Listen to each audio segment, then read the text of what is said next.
살펴볼 텐데요. 19장에서 26장까지 사회법이라고 그랬죠. 사회하면은 한 개개인이 모여서 이룬 공동체 안에서의 그 삶을 말하는데, 하나님께서 공정하게 이 사회생활 속에 공의를 이루도록 그렇게 귀한 규례를 주셨는데요. 이것이 신약 시대에도 그 원리는 그대로 적용이 되는 줄 확신합니다. 또 구속사적으로 보면 예수 그리스도와 연관된 그런 내용들이 많이 있습니다. 오늘 먼저 살펴볼 것은 하나님께서 보신다는 거예요. 무엇을 보시는가? 사회생활하는 우리가 내 옆에 있는 이웃, 가족도 이웃 아닙니까? 이웃, 부모님, 또 친구들, 성도들, 또 믿지 않는 많은 사람들, 그 이웃과 어떻게 생활을 하는가 하나님께서 다 보신다는 그런 말씀이 되겠는데요. 먼저 신명기 22장 한번 찾아보시기 바랍니다. 신명기 22장 우리 다 같이 1절 2절을 22장 1절 2절을 받들어 읽도록 하겠습니다. 다 같이 시작. 내 형제의 우양에 길 잃은 것을 보거든 못 본 채 하지 말고 너는 반드시 끌어다가 내 형제에게 돌릴 것이요 내 형제가 내게서 멀거나 내가 혹 그를 알지 못하거든 그 짐승을 내 집으로 끌고 와서 너의 형제가 찾기까지 내게 두었다가 그에게 돌릴지니. 아멘. 그 형제라는 말씀은 바로 옆에 있는 한 어머니 한 아버지를 모시고 있는 형제도 포함되겠지만은 이스라엘 공동체 안을 다 포함하는 것입니다. 친구, 이스라엘 모든 사람들. 거기 뭐 대표적인 예로 각기 가지고 있는 그 가축들이죠. 길 잃은 양을 보거든 그 주인에게 돌려주도록 해라. 거기 보면 못 본 채 하지 말고 그렇게 되어 있지요. 못 본 채 하지 말고. 하나님께서는 다 보고 계신다는 거예요. 우리가 이 공동체 생활하면서 사람과 사람 사이의 그 관계, 하나님께서 개입하시고 보고 계신다, 그렇게 생각하면 함부로 할 수 없겠지요. 내가 하나님 앞에 은혜를 받았고 사랑을 받은 존재인데 역시 하나님이 보고 계심으로 그 이웃에게 사랑을 베풀게 되는데 말이죠. 그 이웃에 있는 그 가축이 길을 잃고 헤매고 있을 때 아이고 내 것도 아닌데 모르겠다 하지 말고 반드시 그 양을 이끌어서 주인에게 돌려주도록 해라. 또 그 이웃이 멀리 살고 있거나 또 누구가 임자인지 모를 경우는 어떻게 합니까? 2절 말씀처럼 자기가 보관을 해놓았다가 주인이 나타날 때 돌려주도록 해라. 못 본 채 하지 말라는 말씀이죠. 3절 말씀을 다 같이 읽겠습니다. 낙이라도 그리하고 의복이라도 그리하고 무릇 형제의 일은 아무 것이든지 내가 없거든 다 그리하고 못 본 채 하지 말 것이며. 아멘. 움직이는 동물들, 가축들, 또 의복이 나오죠. 의복. 뭐 움직이든 움직이지 않든 살아있든 살아있지 않은 그런 소유물이든 다 그 형제들의 것이면 못 본 채 하지 말고 돌려주도록 해라 하는 귀한 말씀이 이웃에 대한 사랑과 배려가 되겠지요. 여러분, 우리가 사람과 사람 사이의 관계에 있어서 하나님께서 지금도 보고 계신다 하면 그렇게 함부로 할 수 없겠지요. 우리가 그렇게 막 함부로 나갈 때는 그 하나님께서 보고 계신다는 것을 깜빡 잊어버리면 함부로 나가게 되는데, 지금도 하나님이 보고 계셔. 내 생각까지라도 말이죠. 사람이 뭐 생각이 그렇게 벌떡 일어날 수는 있습니다만은 하나님이 보고 계시고 알고 계신다 생각하면 그 생각을 또 정리하고 다듬어서 바꾸게 되는 것입니다. 미움의 감정이 사랑의 감정으로, 또 함부로 했던 태도가 배려하는 그런 태도로 바뀌게 되는 것입니다. 4절을 우리 또 다 같이 읽겠습니다. 내 형제의 낙이나 소가 길에 넘어진 것을 보거든 못 본 채 하지 말고 너는 반드시 형제를 도와서 그것을 일으킬지니라. 아멘. 이거는 이제 뭐 길을 가다가 가축이나 짐승이 푹 쓰러지면은 그 이웃에 있는 사람이 일으킬 거 아니에요. 그럴 때 못 본 채 하지 말고 같이 도와서 일으켜 세우도록 해라. 그런 말씀입니다. 여러분, 이 악인은 하나님께서 보고 계신다는 이 말씀이 굉장히 부담이 되겠지요. 왜냐하면 사람 눈만 속이고 자기 혼자 악행을 저지르면 아무 상관이 없다고 그렇게 생각하고 악행을 저지르지만은 하나님은 그것을 다 아시고 보고 계시는데 그것을 알면 악행을 저지르는 그 사람이 얼마나 부담스러울까요? 그러나 우리 하나님의 백성들은 하나님이 보고 계신다는 이 내용이 얼마나 큰 위로가 되는지 모릅니다. 내가 잘못하고 실수하여서 죄를 지으면 나를 보고 계시고 알고 계시는 하나님께 회개하면 되고요. 하나님, 제가 잘못했습니다. 진심으로 돌이키고 실제 내 행동을 끊고 다른 방향으로 바꾸겠습니다. 그러면 되고요. 또 내가 남 모르게 구제하고 남 모르게 선을 행하고 또 남들은 알아주지 않지만은 그 이웃을 축복하고 기도하고 좋은 말로 다른 사람들에게 이야기하면 다른 사람들은 잘 모르잖아요. 내가 얼마나 이웃을 축복하고 사랑하는지. 그러나 하나님은 보고 계시고 알고 계시기 때문에 나에게 선하게 갚으시고 더 큰 은혜로 더하여 주시는 줄 확신합니다. 그러니 예수님 믿고 하나님 안다는 것이 얼마나 자유이고 축복인지 이 말씀을 통하여 알 수가 있습니다. 뭐 하나님 보고 계신다 하니까 우리가 하나님 보고 계시니까 제가 함부로 못하겠네요.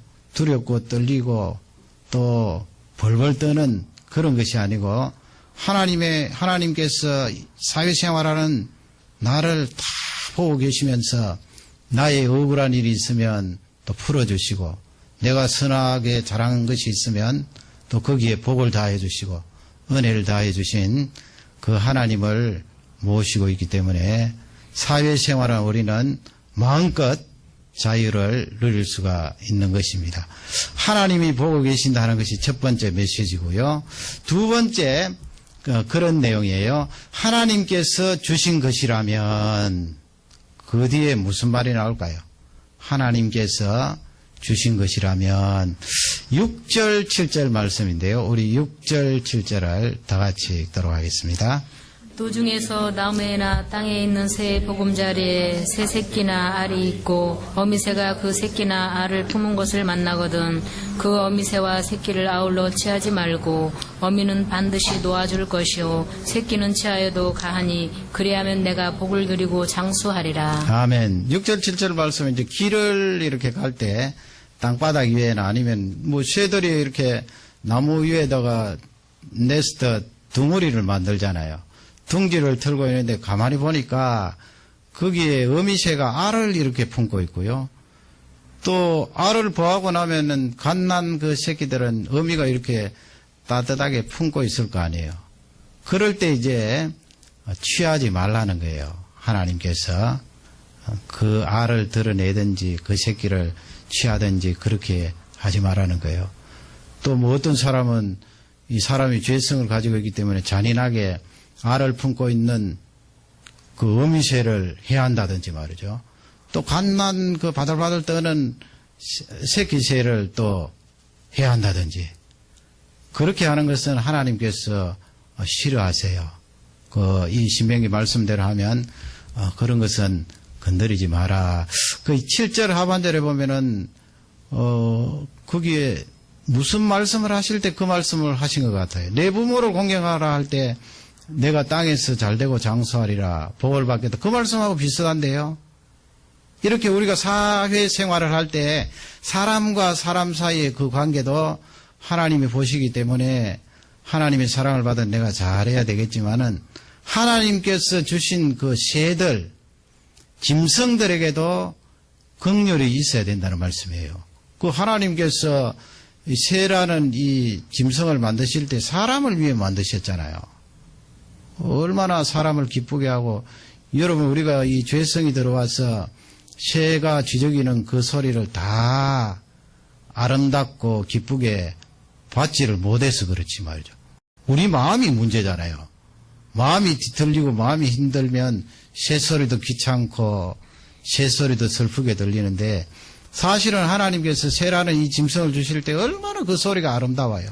각가지 다른 색깔로 우리에게 들을 수 있도록 은혜를 다해 주시고, 지금이야 뭐 비행기를 타고 우리가 날아다니니까 새에 대해서 신비로운 감이 적습니다만은, 새를 한번 생각해 보세요. 그 공중에 어떻게 그렇게 날아다닙니까? 날개를 가지고 훨훨.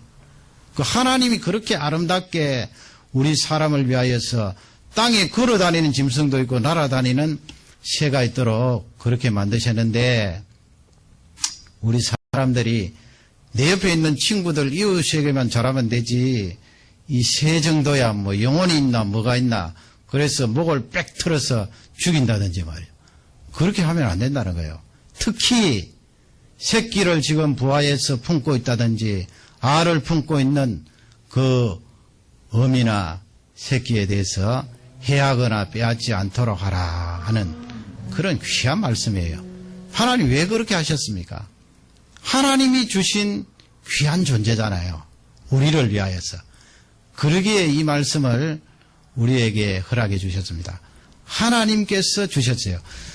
뭐 그렇다고 요즘 동물 예우가처럼 뭐 동물이 하나님 위에 올라가서 그 동물이 사람보다도 더 존귀하게 되고, 이건 문제예요. 이건 문제지만 정상적으로 상식적으로 그 동물들에 대한 우리의 긍휼한 마음이 있어야 된다 하는 것을 말씀을 해 주셨습니다. 물론 하나님께서 그 동물 가운데 이 식물로 주신 것은 있어요. 창세기 9장 말씀에서. 그런 것은 마음에 거리낌 없이 우리가 먹어야 되는데, 특히 이 부모 자녀 간을 염두에 두면서 미물의 짐승이라도 말은 못해도 긍휼한 마음을 가지고 그들을 대하도록 해라. 그런 말씀이에요. 그러면 여러분, 하나님께서 우리에게 주신 것이 얼마나 많아요. 악한 것을 제외하고는 다 하나님이 우리에게 주셨잖아요. 하나님께서 우리에게 주시지 않은 것이 어디에 있나요? 하물며 여기에 이 강단이라든지 탁자라든지 글상이라든지 사람이 만들었지만 따지고 올라가면 다 하나님이 주신 거거든요. 그래서 이런 거 보면서 하나님을 생각하고 감사하라는 말씀이에요. 나라는 존재는 어떻습니까? 나라는 존재. 나, 아무개 이름을 부모님이 지어서 그렇게 나라는 존재가 이 세상에 살아가는데, 나라는 존재는 특히 하나님이 주셨잖아요. 믿는 사람이든 믿지 않는 사람이든 하나님이 주시지 않으면 이런 영혼을 가지고 말을 하고 느끼고 생각하고 걸어다니고 이렇게 할 수가 있나요? 하나님이 주셨는데 단지 하나님 모르는 사람은 그걸 깨닫지 못하는 것뿐이고, 우리 하나님의 백성은 말씀을 통하여 그걸 깨닫고 고백을 하는데, 깨닫고 고백을 함에도 불구하고 나 자신에 대해서 시원치 않게 생각하는 경우가 많아요. 그러나 여러분, 이날 저녁에 그렇게 고백을 보세요.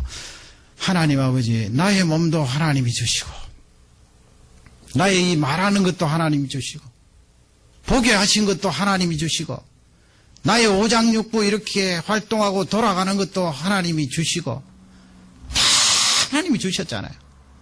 내가 가진 재능도 하나님이 주시고, 재능 이야기하면은 되게 그렇게 생각해요. 나는 재능이 없는데. 왜 그렇게 생각하시는지 아시나요? 그 죄성이 들어와서 비교하기 때문에 그래요. 하나님께서 모든 사람에게 영역은 다르지만 재능을 주셨다고요. 왜 재능을 주시지 않겠어요? 우리의 겉으로 보이는 이 육신도 염색체, 배열이 달라져서 각기 다르고 음성까지도 다른데 말이죠. 같은 사람이 어디 있나요?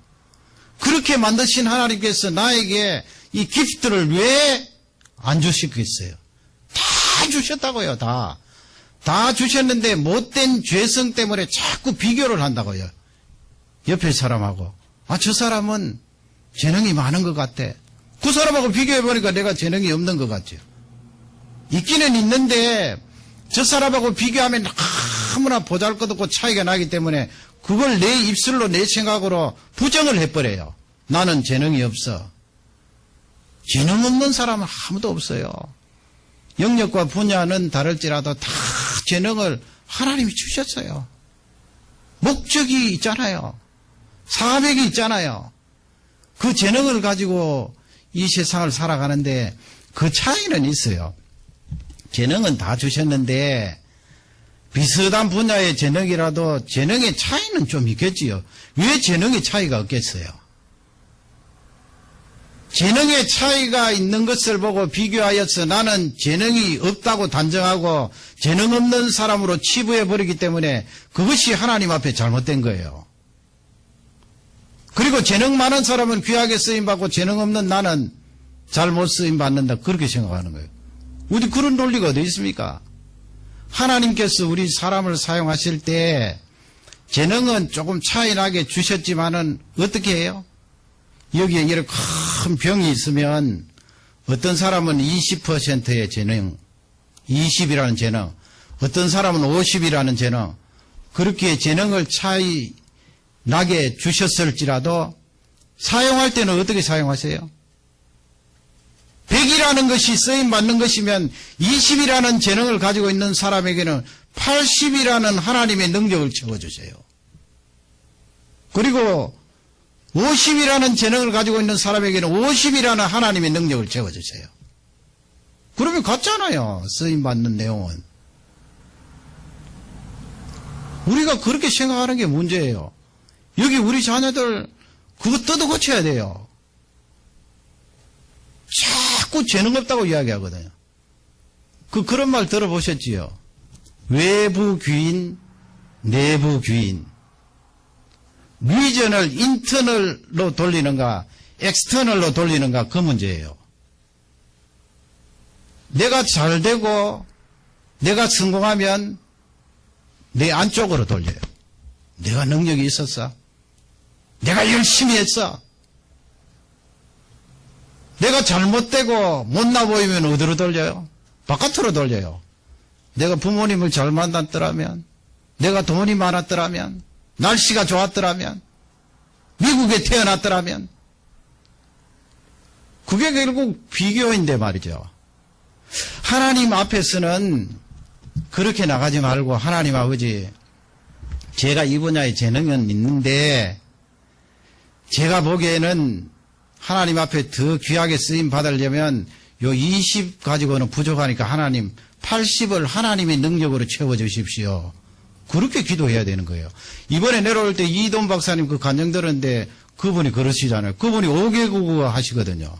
연설을 5개국 하는데 되게 그렇게 간증하면 이제 우리 돌아가는 머리는 저분은 태어날 때부터 은혜의 능력과 은사를 가지고 태어나 천만의 말씀. 그분이 뭐라고 말씀하시는가 하면 하나님 앞에 기도했더니 새벽 시간에 나가서 2시간 동안 기도하는데 그 5개국어를 기도로 하라는 게 기도로. 5개국어 성경책을 펴놓고 그래서 그분이 제일 앞에 앉아서 기도하는데 손 전등 들고 작은 그 성경책 그리고 5개국어를 바꿔놓은 그 수첩 그렇게 2시간 동안 5개국어로 기도한다는 거예요. 그러니 내가 재능 없니 그런 말을 하면 그거 큰일 나요. 내 힘으로 뭘 다 하겠다고 생각하는 거지요. 내 힘으로 다 하면 안 돼요. 우리 하나님께서 어떤 사람에게 100% 재능은 안 주세요. 100% 재능 주면은 사람이 미쳐버리든지 아니면 교만해서 교만 방지하든지 그리고 타락해요. 못 견뎌요 사람이.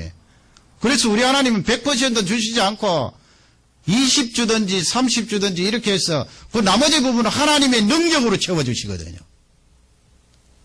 그래서 나를 바라볼 때 하나님 아버지 나의 이 존재 전체 자체가 하나님께서 주신 귀한 존재입니다.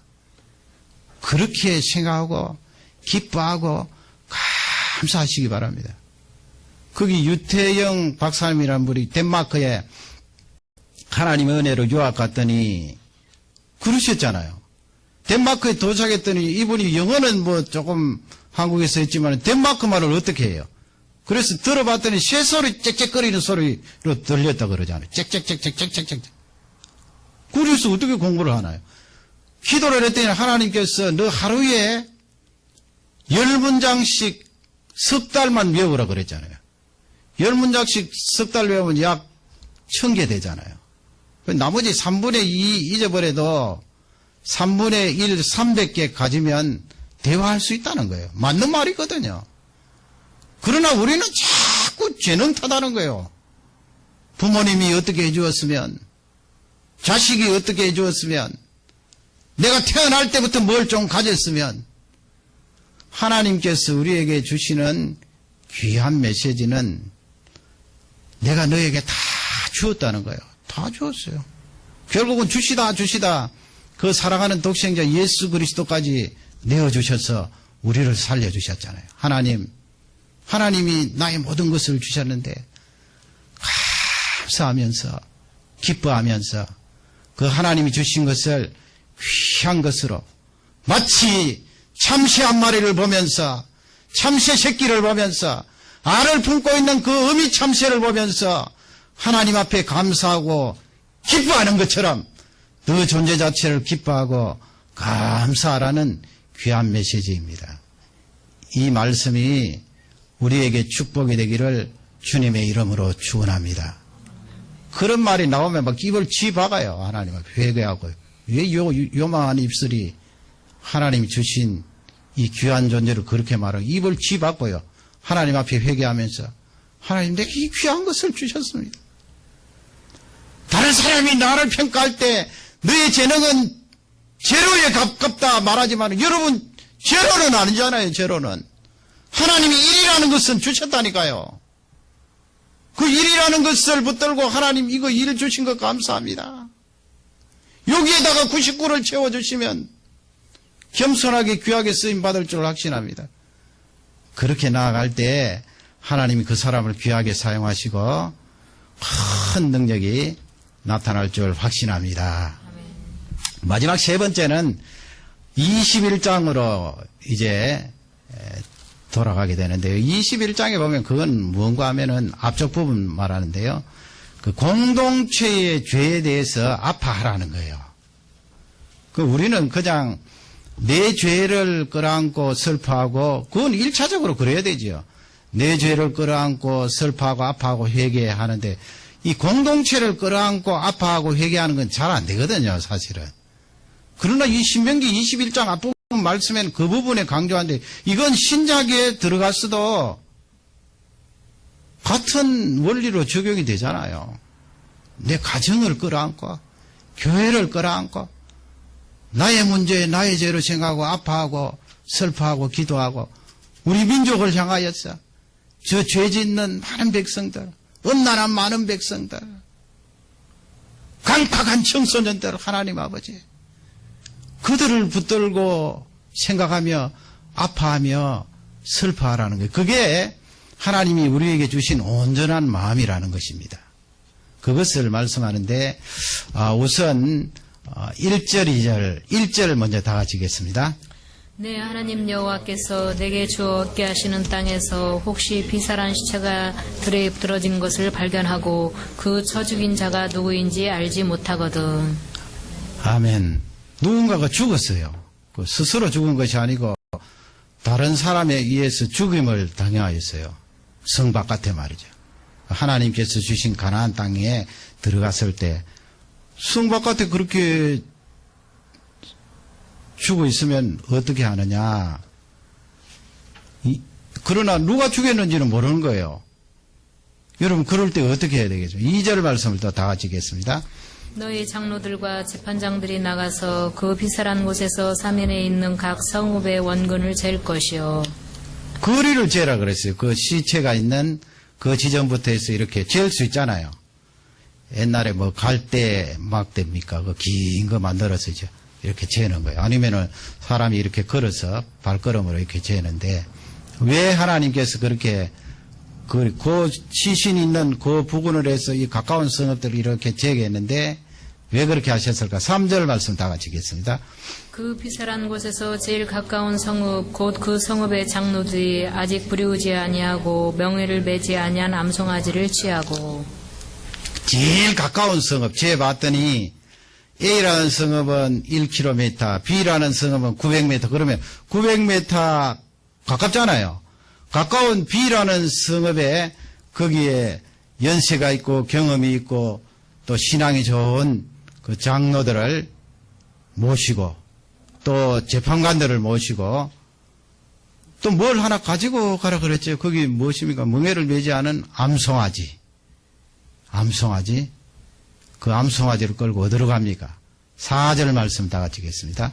성읍의 장로들이 물이 항상 흐르고 갈지도 심지도 못하는 골짜기로 그 송아지를 끌고 가서 그 골짜기에서 그 송아지의 목을 꺾을 것이요. 아멘. 골짜기 이스라엘에 주로 물 흐르는 데가 골짜기 아니에요. 바위가 많고 그러죠. 그 골짜기를 물이 줄줄줄 흐르는 데 가서 거기서 이 송아지를 잡는 거예요. 목을 꺾고 이 말씀은 그 희생 제물이 되는 거예요. 그래서 그 송아지를 거기서 희생 제물로 드리고 하나님 앞에 죄 용서함을 받는 그런 예배를 드리는 거예요. 그 나중에 가서는 거기에 레위 사람 제사장 지파도 오고 또 역시 장로들 재판관들 그 자리에서 이제 그 죽은 송아지 위에서 그릇에다가 이렇게 손을 씻는 내용이 나오는데 하나님께서 왜 이렇게 하셨을까요? 사람이 죽었는데 누가 그 사람을 해야 했는지 모르면은 옛날에 어떻게 찾겠어요? 요즘 같으면은 DNA 있고 CCTV 있어서 잘 잡아낼 수 있습니다만은 옛날에는 어렵잖아요. 어떻게 잡아내요? 그러나 범인은 찾지 못할지라도 하나님께서 그 시신을 장사하기 전에 반드시 죄 용서함 받는 절차를 거치라는 거예요. 그게 바로 경험 있는 사람, 신앙 있는 사람들, 재판관, 레위 사람들을 모시고 가서 그 어린 암송아지가 골짜기 시내가에서 대신 죽는 거예요. 이것은 공동체가 어떤 살인사건을 놓고 범인이 없다고 나는 책임이 없어. 나는 저 사람을 죽이지 않아서 그렇게 뒤로 그냥 가만히 있지 말고 공동 책임감을 가지고 하나님 앞에 회개하라는 말씀이에요. 그 사람의 생명이 얼마나 중요합니까? 하나님께서 한 사람 한 사람 그렇게 귀하게 만드셨는데 이 못된 죄악된 살인자가 생명을 빼앗고 도망쳐버렸어요. 그럴 경우에 가장 가까이 있는 성읍의 사람들이 하나님 앞에 다 회개하라는 말씀이에요. 공동체가 죄를 지을 때 같이 아파하라는 거예요. 같이 회개하라는 거예요.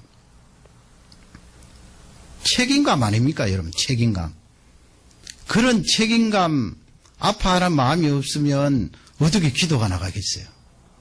우리 민족이 잘못하는 것, 엉뚱한 길로 가는 것, 하나님 앞에 죄 짓는 것.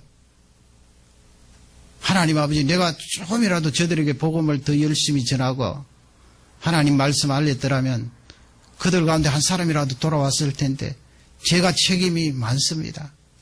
하나님, 우리 민족이 저지르고 잘못한 것 하나님 용서해 주십시오. 이렇게 회개하라는 거예요. 교회가 잘못한 것, 성도들이 잘못한 것, 그렇게 회개하라는 거예요.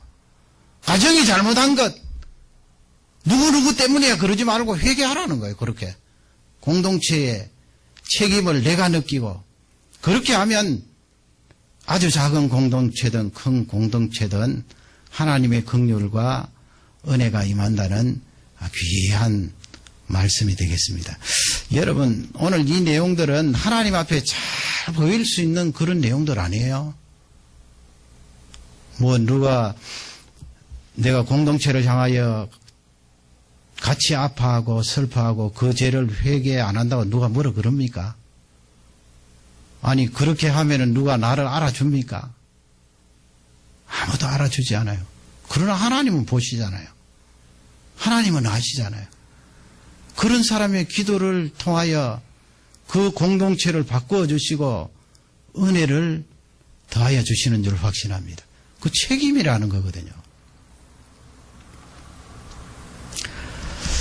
제가 오늘은 그 이야기를 좀 해야 될 것 같아요. 우리 성도님들은 이제 크지 않은 교회, 뭐 작은 교회, 크지 않은 교회 출석하니까 뭐 거기에 해당되지 않습니다만은 저 뉴욕주에서 그런 일이 있었거든요. 아주 오래전에 그 아파트인데 말이야. 아파트 단지인데 한밤중에 여자 비명 소리가 쫙 났어요. 날카롭게. 우리가 들으면 알잖아요.